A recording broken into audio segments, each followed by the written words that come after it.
Kekalkan Al-Quran sebagai imam kita, semoga kembali di dalam petunjuknya.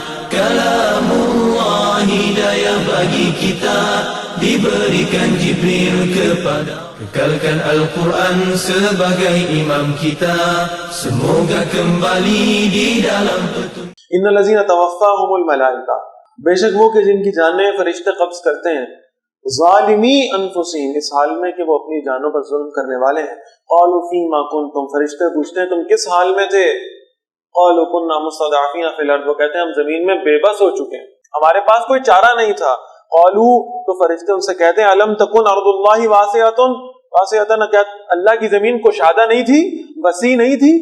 اگر تم جس مقام پر رہ رہے تھے وہاں رہ کر تم اللہ کے احکامات پر عمل نہیں کر سکتے تھے تو تم وہاں سے ہجرت کر جاتے، اگر تم پر اللہ کی نافرمانی مسلط کر دی گئی تھی تو تم ہجرت کر کے اس مقام کو چھوڑ جاتے، کسی ایسی جگہ پر منتقل ہو جاتے جہاں اللہ کے احکامات پر عمل کرنا آسان تھا، فَتُحَاجِرُوا فِيهَا، تم اس میں ہجرت کر جاتے، فَأُولَئِكَ مَأْوَاهُمْ جَهَنَّمْ، بس یہ لوگ ہیں جن کا ٹھکانہ جہنم ہے، وَسَاءَتْ مَصِيرًا، اور وہ بہت ہی بری لوٹنے کی جگہ ہے، إِلَّا الْمُسْتَضْعَفِينَ مِنَ الرِّجَالِ وَالنِّسَاءِ وَالْوِلْدَانِ، سوائے وہ بے بس مرد اور عورتیں اور بچے، لا يستطيعون حیلۃ، جن کے پاس ہجرت کرنے کی کوئی سبیل نہیں تھی، ایسے بوڑھے لوگ جو سفر نہیں کر سکتے تھے، وہ عورتیں اور بچے جن کے پاس سفر کرنے کے وسائل نہیں تھے، سواریاں نہیں تھی، وہاں سے نکلنے کی جگہ نہیں تھی، ولا يهتدون سبیلا، اور نہ ہی وہ کوئی راستہ جانتے تھے، ان پر ہجرت نہ کرنے پر اللہ کی طرف سے کوئی عذاب نہیں ہوگا، لیکن جو طاقت اور ہمت رکھتے تھے ہجرت کر جانے کی، اس کے باوجود وہ وہیں رہے اور اللہ کے احکامات کی نافرمانی کرتے رہے، ان سے یہ پوچھا جائے گا قیامت کے روز کہ انہوں نے ہجرت کیوں نہ کی۔ فَأُولَٰئِكَ عَسَى اللَّهُ أَن يَعْفُوَ عَنْهُمْ، سو یہ وہ لوگ ہیں کہ قریب ہے کہ اللہ ان کو معاف فرما دے، وَكَانَ اللَّهُ عَفُوًّا غَفُورًا، اور اللہ بہت معاف کرنے والا اور بہت بخشنے والا ہے۔ وَمَن يُهَاجِرْ فِي سَبِيلِ اللَّهِ، اور جو ہجرت کرے گا اللہ کے راستے میں، يَجِدْ فِي الْأَرْضِ مُرَاغَمًا كَثِيرًا وَسَعَةً، اور وہ پائے گا زمین میں پناہ کے لیے بہت بڑی جگہ اور وسعت۔ وَمَن يَخْرُجْ مِن بَيْتِهِ مُهَاجِرًا إِلَى اللَّهِ وَرَسُولِهِ، اور جو نکلا اپنے گھر سے اللہ اور اللہ کے رسول صلی اللہ علیہ وسلم کی طرف ہجرت کرنے کے لیے، ثُمَّ يُدْرِكُ الْمَوْتُ، اور پھر اسے موت نے آن پکڑا، فَقَدْ وَقَعَ أَجْرُهُ عَلَى اللَّهِ، تو اس کا اجر اللہ کے ذمہ ثابت ہو گیا، واقع ہو گیا، وَقَانَ اللَّهُ غَفُورًا رَحِيمًا، اور اللہ بہت بخشنے والا اور ہمیشہ رحم فرمانے والا ہے۔ وَإِذَا ضَرَبْتُمْ فِي الْأَرْضِ، اور جب تم سفر کرو زمین میں، فَلَيْسَ عَلَيْكُمْ جُنَاحٌ، تو تم پر کوئی حرج نہیں ہے، أَن تَقْصُرُوا مِنَ الصَّلَاةِ، کہ تم نماز میں قصر کر لو، نماز میں کچھ کمی کر لیا کرو۔ إِنْ خِفْتُمْ أَن يَفْتِنَكُمُ الَّذِينَ كَفَرُوا، اگر تم ڈرتے ہو کہ تمہیں وہ لوگ ستائیں گے جنہوں نے کفر کیا، إِنَّ الْكَافِرِينَ كَانُوا لَكُمْ عَدُوًّا مُبِينًا، بے شک کافر تو تمہارے کھلے دشمن ہے۔ یعنی اب یہ دیکھ لیجیے جو فرض نماز ہے اس میں قصر کرنے کو حکم ہے، فقہا کی کچھ مختلف آراء ہیں کہ وہ قیام کی مدت کتنی ہوگی یا سفر کتنا ہوگا، لیکن یہ کہ بہرحال قصر نماز یہ ہے کہ فجر اور مغرب کی فرض رکعتوں کو چھوڑ کر باقی جو نمازیں ہیں ان کی فرض رکعتوں کو ادا کر دیا جائے۔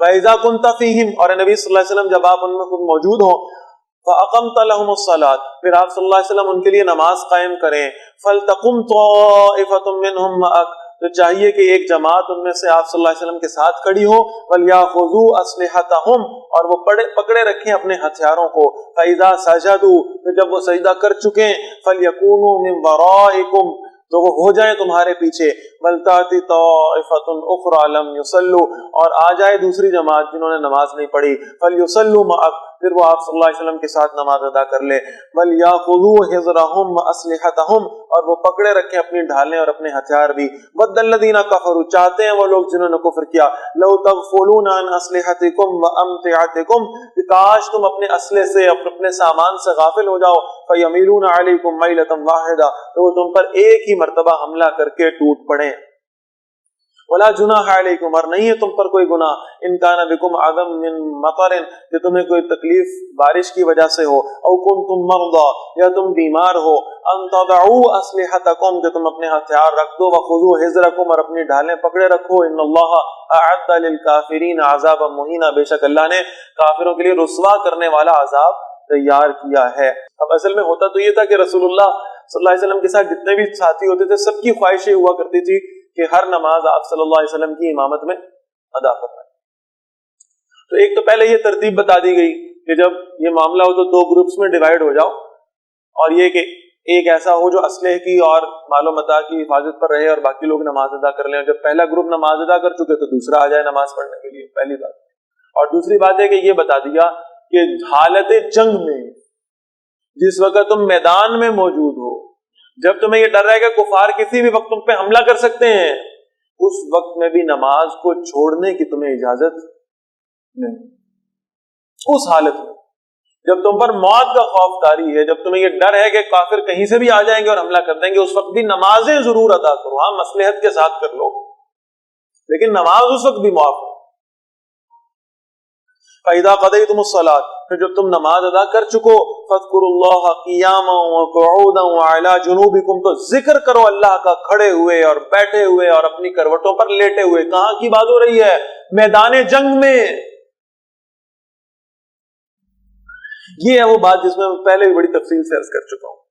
ہم ان 2 چیزوں کو الگ کر دیتے ہیں, اور یہ بہرحال اہل دین کی اس معاشرے میں, اس سوسائٹی میں یہ بہت بڑی خطا ہے, معذرت کے ساتھ کہ میں تلخ جملہ بول رہا ہوں. ہم نے اس ذکر اور فکر کو, ہم نے اس تزکیہ اور جہاد کو الگ الگ کیا. ہم نے یہ سوچا کہ جو ذکر کرنے والے, جو تسبیحیں پڑھنے والے ہیں وہ الگ لوگ ہیں, اور جنہوں نے یہ تسبیحات پڑھنی شروع کی, جنہوں نے ذکر اذکار کرنے شروع کیے, جنہوں نے تہجد اور چاشت اور اشراق کو اہم سمجھا, انہوں نے سمجھا کہ دین میں تحریکیت نام کی شاید کوئی شے ہی نہیں ہے. اور جنہوں نے تحریکیت کا معاملہ لے لیا, انہوں نے بہرحال یہ خطا کی کہ انہوں نے ذکر اذکار کو اور تہجد کو اور نوافل کو یہ سمجھا کہ شاید کوئی غیر اہم بات ہے. کہا جا رہا ہے میدان جنگ میں کھڑے ہو کر بھی اللہ کا ذکر کرو, اللہ کو یاد کرو, اس لیے کہ اس میدان جنگ میں بھی تمہارے ہتھیار تمہیں فتح نہیں دلائیں گے, تمہارے اسباب تمہیں فتح نہیں دلائیں گے. وہاں بھی اللہ ہی کی مدد ہوگی تمہارے ساتھ. لہٰذا اس میدان جنگ میں کھڑے ہوئے بھی اللہ کا ذکر کیا کرو. یہ ہے وہ تزکیہ اور تحریکیت کا پرفیکٹ کمبینیشن جو اہل ایمان میں ہونا چاہیے, اور معذرت کے ساتھ نہیں ہے اللہ ماشاء اللہ.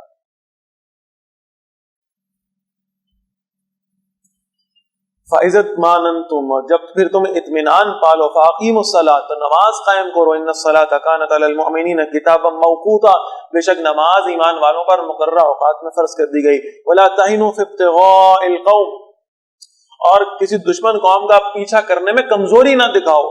ان تکونوا تعلمون, اگر تم نے دکھ جھیلا ہے, فإنهم يعلمون كما تعلمون, بے شک انہوں نے بھی دکھ جھیلا جس طرح تم نے جھیلا ہے.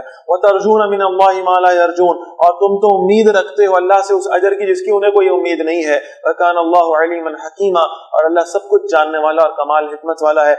انا انزلنا اليك الكتاب بالحق, بے شک نبی صلی اللہ علیہ وسلم ہم نے آپ کی طرف حق کے ساتھ کتاب نازل کی ہے. لتحکم بین الناس بما اراک اللہ, اس لیے یہ کتاب اس لیے نازل نہیں صرف کی تھی کہ جو شخص مرنے والا ہو اس کے سرانے کھڑے ہو کر اس کی تلاوت کرنے لگو. یہ کتاب صرف اس لیے نہیں نازل کی تھی کہ جو تم میں سے مر جائیں ان کو پڑھ کے بخشتے رہو. یہ صرف اس لیے نازل نہیں کی تھی کہ تم نے کسی دکان کا اور کسی پلازے کا افتتاح کرنا ہو تو اس کی چند آیات تلاوت کرو.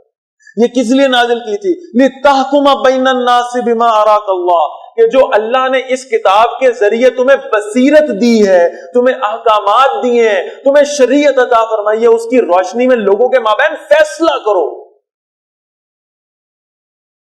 جو شریعت اللہ نے اس کتاب میں دی اس شریعت کو نافذ کرو, اس لیے دی ہے یہ کتاب. وَلَا تَكُنْ لِلْخَائِنِينَ خَصِيمًا, اور خیانت کرنے والوں کی طرف سے جھگڑا کرنے والے نہ بنے. واستغفر اللہ, اور اللہ سے بخشش مانگیے. ان اللہ کان غفورا رحیما, بے شک اللہ بہت بخشنے والا اور ہمیشہ رحم فرمانے والا ہے. اللہ کے نبی صلی اللہ علیہ وسلم نے تو بہرحال اپنی حیات طیبہ میں یہ ثابت کر دیا کہ اللہ نے یہ کتاب نازل فرمائی تھی نافذ کرنے کے لیے, اور اللہ کے نبی صلی اللہ علیہ وسلم نے اس کتاب کو نافذ کر کے دکھایا. اب تو یہ میرا اور آپ کا کام ہے کہ ہم یہ دیکھیں کہ کتاب صرف پڑھنے پڑھانے ہی کے لیے, یا یہ کہ اس کے اندر دی گئی شریعت کو ہم نے نافذ کرنے کے لیے بھی کچھ کرنا ہے. وَلَا تُجَادِلْ عَنِ الَّذِينَ يَخْتَانُونَ أَنفُسَهُمْ، اور نبی صلی اللہ علیہ وسلم جھگڑا نہ کیجیے ان کی طرف سے جو اپنے آپ سے خیانت کرتے ہیں. ان اللہ لا يحب من كان خوانا نسیما، بے شک اللہ خیانت کرنے والے اور گناہگار کو پسند نہیں کرتا. يستخفون من الناس، وہ اپنے ارادے لوگوں سے چھپا سکتے ہیں. ولا يستخفون من اللہ، لیکن اللہ سے نہیں چھپا سکتے. وهو معهم، اور وہ ان کے ساتھ ہوتا ہے. اذ يبيتون ما لا يرضى من القول، جب وہ راتوں کو ایسی بات کا مشورہ کرتے ہیں جس سے وہ خوش نہیں ہوتا. راتوں کو بیٹھ کر سازشیں کرتے ہیں مسلمانوں کی جماعت کے خلاف، اپنے مشورے کرتے ہیں، اپنا نجوہ کرتے ہیں. اللہ ان کے ساتھ ہوتا ہے، اللہ دیکھ رہا ہوتا ہے کہ یہ کیا مشورے کر رہے ہیں. وَكَانَ اللَّهُ بِمَا يَعْمَلُونَ مُحِيطًا، اور جو کچھ وہ کر رہے ہیں اللہ اس کا احاطہ کرنے والا ہے. ہَا أَنْتُمْ هَؤُلَاءِ، اے مسلمانوں سنو، یہ تم ہی ہو. جادلتم عنہم فی الحیات الدنیا، جو ان کی طرف سے دنیا کی زندگی میں جھگڑتے ہو. فمن یجادل اللہ عنہم یوم القیامہ، بس کون جھگڑا کرے گا اللہ سے ان کے بارے میں روز قیامت. امن یکون علیہم وکیلا، یا کون ان کا قیامت کے روز وکیل ہوگا. ومن یعمل سوءا، اور جس نے کوئی برائی کی. او یظلم نفسہ، یا اس نے اپنے آپ پر ظلم کیا. ثم یستغفر اللہ، پھر اس نے اللہ سے بخشش مانگی. یجد اللہ غفورا رحیما، وہ اللہ کو بہت بخشنے والا، بہت رحم کرنے والا پائے گا. ومن یکسب اسما، اور جس نے گناہ کمایا. فإنما يكسبه على نفسه، تو وہ بے شک اپنے لیے ہی گناہ کماتا ہے. وہ اگر اللہ کی نافرمانی کر رہا ہے تو اللہ کی ربوبیت میں، اللہ کی بادشاہت میں ایک ذرہ برابر فرق پیدا نہیں کر سکتا. اس گناہ کا وبال اسے خود ہی ہوگا، اللہ کو نقصان نہیں پہنچا سکتا اللہ کی نافرمانی کر کے. وَكَانَ اللَّهُ عَلِيمًا حَكِيمًا، اور اللہ سب کچھ جاننے والا اور کمال حکمت والا ہے. وَمَن يَكْسِبْ خَطِيئَةً أَوْ إِثْمًا، اور جس نے کوئی خطا یا کوئی گناہ کمایا. ثُمَّ يَرْمِي بِهِ بَرِيئًا، اور پھر اس کا الزام کسی بے گناہ پر تھوپ دیا. فَقَدْ احْتَمَلَ بُهْتَانًا وَإِثْمًا مُبِينًا، تو اس نے ایک بہتان اٹھایا اور ایک واضح گناہ کیا. یعنی غلطی خود کی تھی، گناہ خود کا تھا، تو اس گناہ کا وبال تو اس پر ہوگا ہی ہوگا، اور جس پر بہتان لگایا تو اس بہتان کا گناہ بھی اسے اٹھانا پڑے گا. وَلَوْلَا فَضْلُ اللَّهِ عَلَيْكَ وَرَحْمَتُهُ، اور نبی صلی اللہ علیہ وسلم اگر آپ پر اللہ کا فضل اور اس کی رحمت نہ ہوتی. لَحَمَّتْ طَائِفَةٌ مِّنْهُمْ أَن يُضِلُّوكَ، یقیناً ان میں سے ایک گروہ یہ تہیہ کر چکا تھا کہ آپ کو عدل کے راستے سے ہٹا دے. یعنی یہ منافقین اتنی چرب زبانی سے کام لیا کرتے تھے، یہ چاہتے تھے کہ رسول اللہ صلی اللہ علیہ وسلم کو کسی نہ کسی معاملے میں الجھا دیں، لیکن اللہ تعالیٰ نے وحی کے ذریعے سے حقیقت حال سے آپ صلی اللہ علیہ وسلم کو آگاہ فرما دیا. وما یضلون الا انفسهم، وہ نہیں گمراہ کر رہے مگر اپنے آپ ہی کو. وما یضرونک من شیء، اور نبی صلی اللہ علیہ وسلم وہ آپ کو کچھ بھی نقصان نہیں پہنچا سکتے. وانزل اللہ علیک الکتاب والحکمہ، اور اللہ نے آپ صلی اللہ علیہ وسلم پر کتاب اور حکمت نازل فرمائی ہے. وعلمک ما لم تکن تعلم، اور آپ صلی اللہ علیہ وسلم کو وہ سکھایا جو آپ اس سے پہلے نہیں جانتے تھے. وکان فضل اللہ علیک عظیما، اور اللہ کا فضل یقیناً آپ صلی اللہ علیہ وسلم پر بہت ہی بڑا ہے. لا خیر فی کثیر من نجواہم، کوئی بھلائی نہیں ہے ان کی بہت سی سرگوشیوں میں. الا من امر بصدقۃ، سوائے اس کے جو ترغیب دے صدقے کی. او معروف، یا نیکی کی. او اصلاح بین الناس، یا لوگوں کے درمیان میں صلح کرانا. اب یہ نجوہ کیا ہے؟ سرگوشیاں کرنا، چھپ چھپ کر مشورے کرنا، اور ان مشوروں کا مرکز اور محور یہ ہو کہ اللہ کے رسول صلی اللہ علیہ وسلم کی نافرمانی کیسے کی جائے، کیسے مسلمانوں کی جماعت کو نقصان پہنچایا جائے، کیسے مسلمانوں کے مابین ایک دوسرے کے نفرتیں پیدا کی جائیں، لڑائی جھگڑے کیسے کرائے جائیں. نجوہ، سرگوشی. تو اللہ تعالیٰ فرما رہے ہیں کہ نجوہ میں خیر نہیں ہے. ہاں لیکن کچھ چیزیں ہیں نجوہ کی، کچھ چیزیں چھپی ہوئی سرگوشیاں کرنے کی جو خیر برآمد کر سکتی ہیں. مثلا اللہ فرما رہے پہلی شے اس میں کیا ہے، اگر تم صدقہ کرنا چاہتے ہو، تم اللہ کے راستے میں خرچ کرنا چاہتے ہو، اس کی ترغیب دینا چاہتے ہو، اور تم چاہتے ہو کہ یہ معاملہ لوگوں کے سامنے نہ آئے اور اس میں کوئی ریاکاری کا عنصر پیدا نہ ہو، تو تم یہ ترغیب چھپے چھپے دے سکتے ہو. تم صدقہ خاموشی سے دے سکتے ہو، تم کسی کو صدقہ دینے کی ترغیب خاموشی کے ساتھ دے سکتے ہو، اس میں کوئی نہیں. پھر دوسری شے فرمائی او معروف، یا نیکی کی بات. آپ کو کسی کے اندر کوئی غلطی محسوس ہوئی، آپ اس کے پاس خلوت میں جائیں، آپ اسے خلوت میں جا کر سمجھائیں، بجائے یہ کہ اس کی اس غلطی کو سب کے سامنے اوپن کیا جائے. آپ اسے خلوت میں جا کر سمجھائیں کہ تم سے یہ غلطی اور خطا ہوئی اور اس کو درست کر لو، اور پھر یہ کہ اس کو نیکی کی ترغیب دے دیں، تو اس میں بھی کوئی حرج نہیں. اور یا پھر یہ فرمایا کہ وہ اصلاح بین الناس، لوگوں کے درمیان صلح کرانے. یہ بھی اگر اس کے بارے میں مشورہ کیا جائے کہ مسلمان دو آپس میں لڑ رہے ہیں، ان کو کیسے آپس میں جوڑ دیا جائے، تو اس کے بارے میں بھی اگر کوئی مشورہ کرتا ہے الگ بیٹھ کر، تو کوئی مشکل نہیں. ومن يفعل ذلك ابتغاء مرضات اللہ، اور جس نے ایسا کیا اللہ کی رضا حاصل کرنے کے لیے فسوف نؤتیہ اجرا عظیما، ان قریب ہم اسے شاندار بدلہ عطا فرمائیں گے. ومن یشاقق الرسول، اور جو کوئی اللہ کے رسول صلی اللہ علیہ وسلم کی مخالفت کرے، من بعد ما تبین له الہدی، اس کے بعد کہ اس پر ہدایت واضح ہو چکی ہے، ویتبع غیر سبیل المؤمنین، اور ایمان والوں کے راستے سے الگ ہو جائے. یہ ہے اجماع، امت کا اجماع ہو جائے کسی بات پر، امت جمع ہو جائے. اس لیے کہ اللہ کے نبی صلی اللہ علیہ وسلم فرماتے ہیں یہ امت گمراہی پر جمع نہیں ہو سکتی.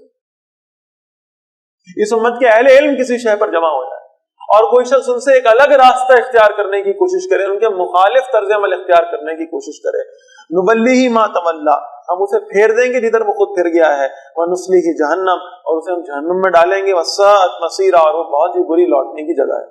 ان اللہ لا یغفر ان یشرک بہ، وہی بات ابھی جو ہم پہلے پڑھ کے آئے، بے شک اللہ کبھی معاف نہیں کرے گا کہ اس کے ساتھ شرک کیا جائے. وَيَغْفِرُ مَا دُونَ ذَلِكَ لِمَن يَشَاءُ، اور اس کے علاوہ جو چاہے گا اللہ معاف فرما دے گا. وَمَن يُشْرِكْ بِاللَّهِ، اور جس نے اللہ کے ساتھ شرک کیا، فَقَدْ ضَلَّ ضَلَالًا بَعِيدًا، یقیناً وہ بہت بڑی گمراہی میں جا پڑا. إِن يَدْعُونَ مِن دُونِهِ إِلَّا إِنَاثًا، وہ نہیں پکارتے اللہ کے سوا مگر چند زنانہ ناموں کو، عورتوں کے نام.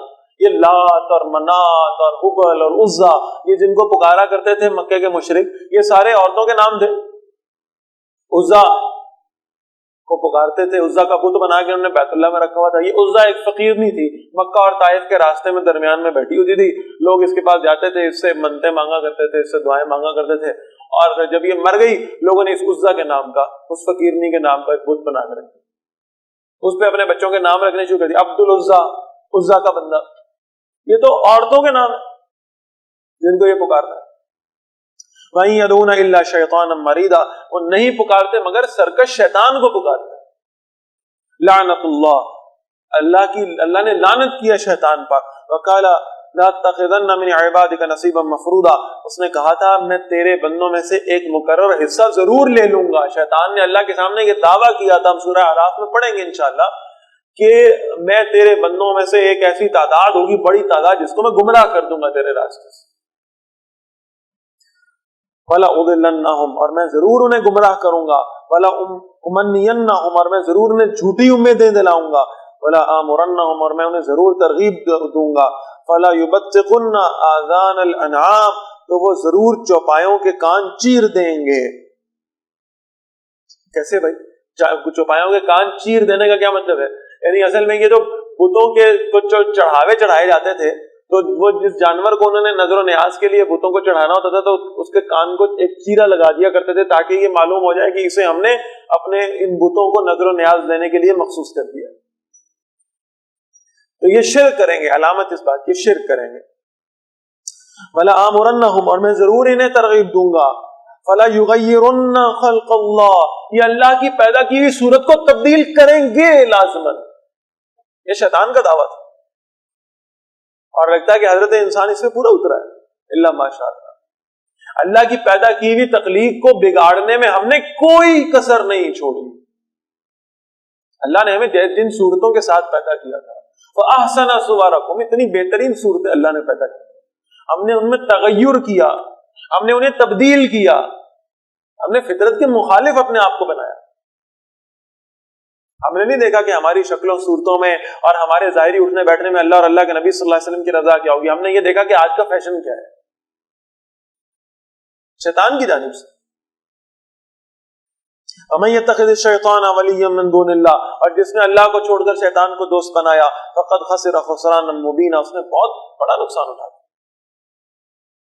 يَعِدُهُمْ، شیطان وعدہ کرتا ہے ان سے، وَيُمَنِّيهِمْ، اور شیطان انہیں امیدیں دلاتا ہے. وَمَا يَعِدُهُمُ الشَّيْطَانُ إِلَّا غُرُورًا، اور شیطان ان سے وعدہ نہیں کرتا مگر دھوکے کا. شیطان کا وعدہ جھوٹا ہے، دھوکا ہے، فریب ہے. أُولَٰئِكَ مَأْوَاهُمْ جَهَنَّمُ، یہ وہ لوگ ہیں جن کا ٹھکانہ جہنم ہے. وَلَا يَجِدُونَ عَنْهَا مَحِيصًا، اور وہ جہنم سے بھاگنے کی کوئی جگہ نہیں پائیں.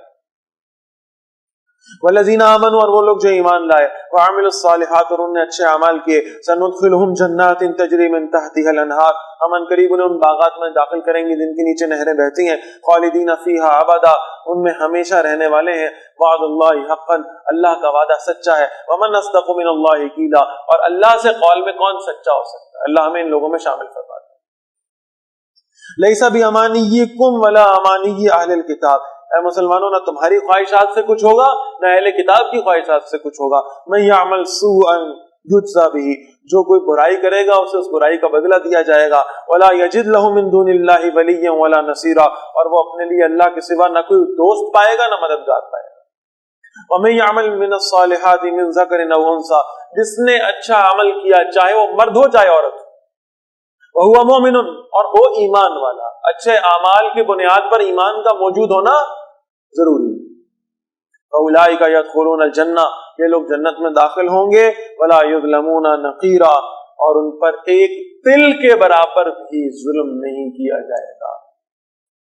فمن احسن دینا ممن اسلم وجهه للہ، اور کون اچھا ہے دین کے لحاظ سے اس شخص سے جس نے اپنے چہرے کو اللہ کے لیے جھکا دیا، جس نے اللہ کی فرما برداری اختیار کر، اس سے اچھا کون ہو سکتا ہے؟ وہو محسن، اور وہ نیک بھی ہے، نیک کام کرنے والا ہے، واتبع ملت ابراہیم حنیفا، اور اس نے پیروی کی ابراہیم علیہ السلام کے راستے کی جو یکسوت ہے، واتخذ اللہ ابراہیم خلیلا، اور اللہ نے ابراہیم علیہ السلام کو اپنا دوست بنا لیا، وللہ ما فی السماوات وما فی الارض، اور اللہ ہی کے لیے جو کچھ آسمانوں میں اور جو کچھ زمین میں ہے، وکان اللہ بکل شیء محیطا، اور اللہ ہر شے کا احاطہ کرنے والا ہے، ویستفتونک فی النساء، اور نبی صلی اللہ علیہ وسلم وہ آپ سے پوچھتے ہیں عورتوں کے بارے میں، قل اللہ یفتیکم فیہن، فرمائیے اللہ تمہیں ان کے بارے میں حکم دیتا ہے، وما یتلی علیکم فی الکتاب، اور جو تلاوت کیا گیا ہے تم پر کتاب میں سے، فی یتامی النساء اللاتی لا تؤتونہن ما کتب لہن، ان یتیم لڑکیوں کے بارے میں جنہیں تم وہ حق نہیں دیتے جو ان کے لیے طے کیا جا چکا ہے، وترغبون ان تنکحوہن، اور تم چاہتے ہو کہ ان سے نکاح کر لو، والمستضعفین من الولدان، اور ان کے بارے میں جو نادار ہیں بچوں میں سے، وان تقوموا للیتامی بالقسط، اور یہ کہ تم قائم رہو یتیموں کے لیے عدل پر، وما تفعلوا من خیر، اور جو تم کوئی بھلائی کرتے ہو، فإن اللہ کان بہ علیما، تو بے شک اللہ اسے خوب جاننے والا ہے، وإن امرأة خافت من بعلها نشوزا او اعراضا، اور اگر کوئی خاتون اندیشہ رکھے اپنے شوہر کی طرف سے زیادتی کا، عدم توجہی کا، جو عام طور پہ ساری خواتین کو ہوتا ہے، ایسا ہے کہ نہیں؟ فلا جناح علیہما، تو ان دونوں پر کوئی گناہ نہیں ہے، کوئی حرج نہیں ہے، ان یصلحا بینہما صلحا، کہ وہ آپس میں صلح کا سمجھوتا کر لیں، والصلح خیر، اور صلح بہتر۔ جہاں کہیں بیوی کو یہ محسوس ہو کہ میرا شوہر مجھے وقت نہیں دے رہا، یا یہ ہے کہ وہ میرے ساتھ کوئی زیادتی کر رہا ہے، تو اسے کیا کرنا چاہیے؟ صلح کر لینی چاہیے، اپنے شوہر کی اچھائیوں پر نظر رکھنی چاہیے، کمپرومائز کر لینا چاہیے۔ وَأُحْضِرَتِ الْأَنفُسُ الشُّحَّ، اور رکھی گئی ہے نفسوں کے اندر لالچ، وَإِن تُحْسِنُوا وَتَتَّقُوا، یعنی اب یہ لالچ کا ورڈ یہاں پر کیوں آیا ذرا اس کو سمجھیں، یعنی تم زیادہ سے زیادہ بھی کرتے جاؤ گے تو بالآخر آپ کو کم ہی محسوس ہوگا، ہر صورت میں کم ہی محسوس ہوگا۔ وَإِن تُحْسِنُوا، اگر تم حسن سلوک کرو، وَتَتَّقُوا، اور اللہ کی نافرمانی سے بچ جاؤ، فَإِنَّ اللَّهَ كَانَ بِمَا تَعْمَلُونَ خَبِيرًا، تو جو کچھ تم کر رہے ہو اللہ اس سے خوب باخبر ہے۔ وَلَن تَسْتَطِيعُوا أَن تَعْدِلُوا بَيْنَ النِّسَاءِ، اور تم ہرگز یہ اختیار نہیں رکھتے کہ بیویوں کے درمیان میں پورا عدل کر سکو۔ کل جو ہم پڑھ رہے تھے، فَانكِحُوا مَا طَابَ لَكُم مِّن النِّسَاءِ مَثْنَىٰ وَثُلَاثَ وَرُبَاعَ وَإِنْ خِفْتُمْ أَلَّا تَعْدِلُوا، اگر تم خوف رکھتے ہو عدل نہیں کر سکتے، فَوَاحِدَةً، تو پھر ایک رکھو بیوی۔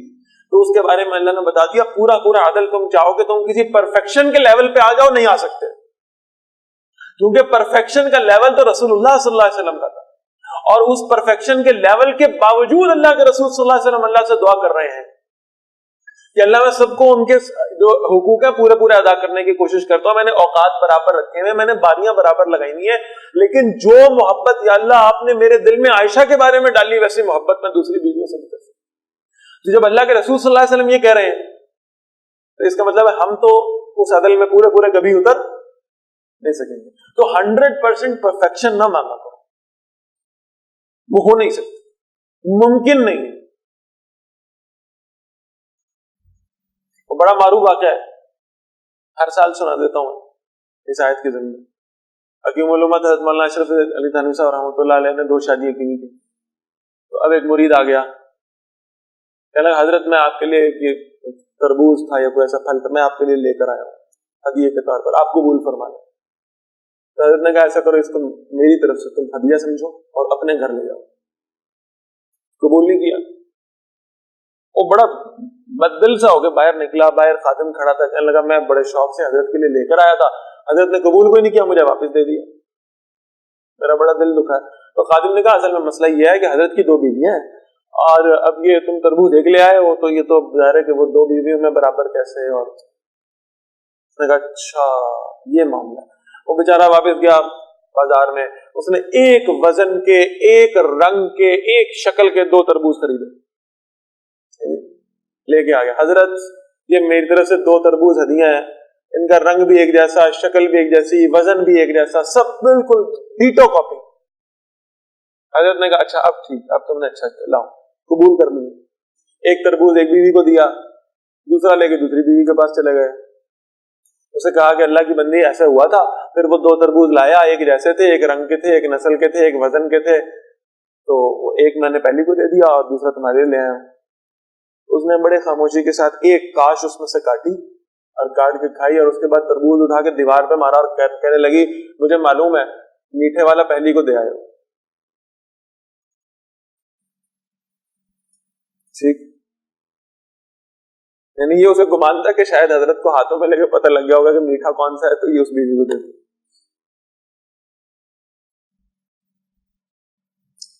بہرحال یہ تو معاملہ رہے گا کہیں نہ کہیں اونچ نیچ، کیونکہ دنیا میں کہہ رہا ہوں جنت کا گھر نہیں ہے، اس لیے یہ آپ یہ سوچیں گے کہ یہ پرفیکشن کا لیول اچیو ہوگا تو پھر اس کے بعد آگے یہ معاملات چلیں گے، تو یہ پرفیکشن کا لیول کبھی اچیو نہیں ہونا، یہ بڑی سیدھی بات ہے۔ اس لیے اس کامل اور اکمل لیول کو نہ مانگا کرو۔ فرما دیا تم ہرگز اختیار نہیں رکھ سکتے کہ پورا پورا عدل کر سکو بیویوں کے درمیان میں، ولو حرصتم، خواہ تم اس کی خواہش بھی رکھتے ہو، انہوں نے کرنے نہیں دینا۔ ٹھیک، فلا تمیلوا کل المیل، تم مائل نہ ہو جاؤ ایک ہی کی طرف پورے میلان کے ساتھ، فتذروها کالمعلقہ، بس تم چھوڑ دو دوسری کو لٹکائی ہوئی کی طرح۔ ایسا نہیں کرنا کہ ایک کی طرف بالکل مائل ہو جاؤ اور دوسری کو چھوڑ دو، یہ نہ کرو۔ وَإِن تُصْلِحُوا، اور اگر تم اصلاح کرتے رہو، وَتَتَّقُوا، اور اللہ کی نافرمانی سے بچتے رہو، فَإِنَّ اللَّهَ كَانَ غَفُورًا رَحِيمًا، تو وہ جو تم سے کوئی تھوڑی بہت کسر رہ جائے گی، اللہ اس کو معاف کرنے والا، رحم فرمانے والا ہے۔ وَإِن يَتَفَرَّقَا، اور اگر دونوں جدا ہو جائیں، یعنی میاں بیوی میں جدائی ہو جائے، يُغْنِ اللَّهُ كُلًّا مِّن سَعَتِهِ، تو غنی کر دے گا اللہ دونوں کو اپنی وسعت سے، وَكَانَ اللَّهُ وَاسِعًا حَكِيمًا، اور اللہ بڑی وسعت والا اور کمال حکمت والا ہے۔ وَلِلَّهِ مَا فِي السَّمَاوَاتِ وَمَا فِي الْأَرْضِ، اور اللہ ہی کا ہے جو کچھ آسمانوں میں اور جو زمین میں ہے۔ وَلَقَدْ وَصَّيْنَا الَّذِينَ أُوتُوا الْكِتَابَ مِن قَبْلِكُمْ، اور ہم نے وصیت کی تھی ان کو جنہیں کتاب دی گئی تھی تم سے پہلے، وَإِيَّاكُمْ أَنِ اتَّقُوا اللَّهَ، تمہیں بھی ہم نے نصیحت کی ہے اللہ سے ڈرو، اللہ کی نافرمانی سے بچو۔ وَإِن تَكْفُرُوا، اور اگر تم نے کفر کیا، فَإِنَّ لِلَّهِ مَا فِي السَّمَاوَاتِ وَمَا فِي الْأَرْضِ، تو بے شک اللہ ہی کا ہے جو کچھ آسمانوں میں اور جو کچھ زمین میں ہے۔ وَكَانَ اللَّهُ غَنِيًّا حَمِيدًا، اور اللہ بے نیاز ہے اور سب خوبیوں والا ہے۔ وَلِلَّهِ مَا فِي السَّمَاوَاتِ وَمَا فِي الْأَرْضِ، اور اللہ ہی کا ہے جو کچھ آسمانوں اور زمینوں میں ہے۔ وَكَفَى بِاللَّهِ وَكِيلًا، اور اللہ کا کارساز ہونا کافی ہے۔ إِن يَشَاء يُذْهِبْكُمْ أَيُّهَا النَّاسُ، اگر اللہ چاہے تو تمہیں اے لوگوں لے جائے، وَيَأْتِ بِآخَرِينَ، اور اللہ دوسروں کو لے آئے تمہاری جگہوں پر، اگر تم سیدھے نہیں ہوگے تو اللہ تمہیں لے جائے گا تمہاری جگہ اور لوگ لے آئے گا۔ وَكَانَ اللَّهُ عَلَىٰ ذَلِكَ قَدِيرًا، اور اللہ ایسا کرنے پر پوری قدرت رکھتا ہے۔ مَنْ كَانَ يُرِيدُ ثَوَابَ الدُّنْيَا، بہت خوبصورت الفاظ، تم میں سے جو کوئی طلبگار ہے دنیا کے بدلے کا، فَعِندَ اللَّهِ ثَوَابُ الدُّنْيَا وَالْآخِرَةِ، تو اللہ کے پاس تو دنیا اور آخرت کا دونوں کا بدلہ ہے۔ وَكَانَ اللَّهُ سَمِيعًا بَصِيرًا، اللہ سب کچھ سننے والا، سب کچھ دیکھنے والا۔ تمہاری نظر صرف لگی ہوئی ہے دنیا پر، اللہ تو چاہتا ہے تمہیں اللہ دنیا میں بھی اچھا دے اور آخرت میں بھی اچھا دے۔ Kekalkan Al-Quran sebagai imam kita, semoga kembali di dalam petunjuknya. Kalamullah hidayah bagi kita, diberikan Jibril kepada. Kekalkan Al-Quran sebagai imam kita, semoga kembali di dalam petunjuknya. Kalamullah hidayah bagi kita.